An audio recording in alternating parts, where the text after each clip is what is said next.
அருட்பெரும் ஜோதி ஜூலை 19 சக்தி மிக்க முருகன் தினம். குமார சஷ்டி என்கின்ற ஒரு தெய்வீகமான நாள். ஸ்கந்த பஞ்சமி என்றும் சொல்வார்கள்.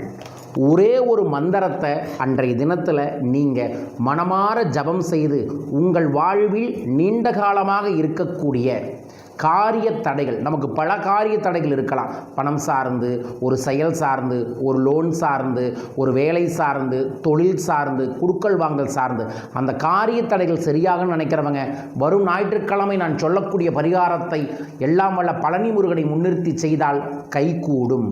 கைகூட நினைக்கிறவங்க பழனி முருகான்னு கமெண்ட் பாக்ஸில் மென்ஷன் பண்ணி லைக் பண்ணி ஷேர் பண்ணி சப்ஸ்கிரைப் பண்ணுங்கள்.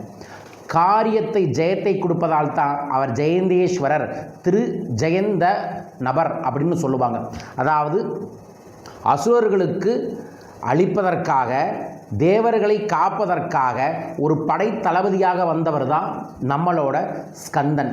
அவருக்கான தெய்வீகமான நாள் சஷ்டி. அதுவும் ஆடி மாதத்தில் வரக்கூடிய சஷ்டி. இந்த முறை குமார சஷ்டின்னு தான் சொல்லுவாங்க. அது பஞ்சமியோட சேர்ந்து வரங்காட்டிக்கு இதை ஸ்கந்த பஞ்சமி அப்படின்னு சொல்லுவாங்க. இந்த சஷ்டி தினத்தில் யார் ஒருவர் நம்மளோட நீண்ட காலமான ஒரு காரியம் தடையெல்லாம் சரியாகணும்னு நினச்சிட்டு காலையில் இருந்து சஷ்டி தினம், அதாவது வரும் ஞாயிற்றுக்கிழமை காலையில் இருந்து இரவு வரைக்கும் ஒரே ஒரு நெய் தீபத்தை ஏற்றி அதை அணையா தீபமாக வீட்டில் வச்சுக்கணும்.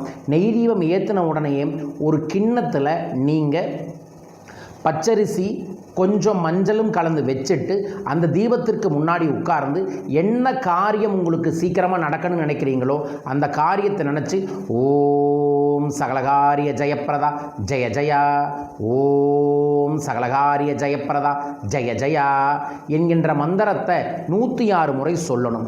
அதற்கப்புறம் ஊதுபத்தியை பற்றி அதை கொண்டு போய் உங்கள் வீட்டுக்கு வெளியே வாசலில் ஒரு இடத்துல குத்தி இந்த தகவலை இந்த பிரபஞ்சத்தில் இருக்கக்கூடிய எல்லா முருகனாலயத்திற்கும் போகணும். காஸ்மிக் எனர்ஜிகளை இந்த சூட்சமத்தை நான் வெளிப்படுத்துகிறேன் அப்படின்னு அந்த ஊதுபத்தி வச்சுட்டு பண்ணுங்கள்.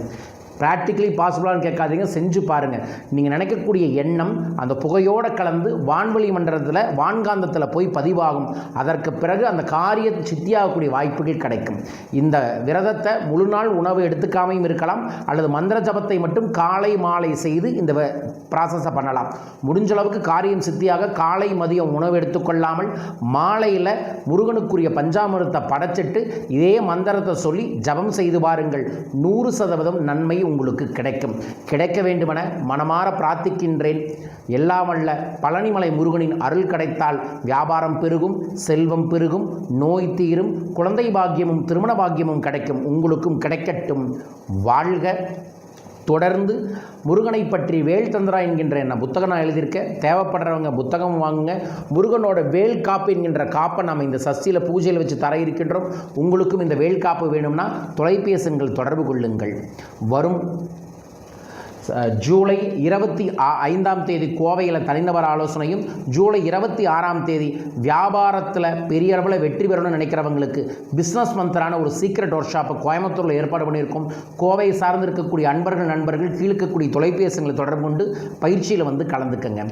வரும் ஆடி பௌர்ணமியை முன்னிட்டு சிறப்பு சத்யநாராயண பூஜை செய்து அனைவருக்கும் பணவசிய தனவசிய சீக்ரெட் ஒரு அரோமா டிவைன் பர்ஃப்யூமை தர இருக்கின்றோம். உங்கள் பெயரையும் சங்கல்பம் செய்யுங்கள். மீண்டும் ஒரு அற்புத பதிவில் உங்கள் அனைவரையுமே சந்திக்கின்றேன். வெற்றிவேல் முருகனுக்கு அரோகரா.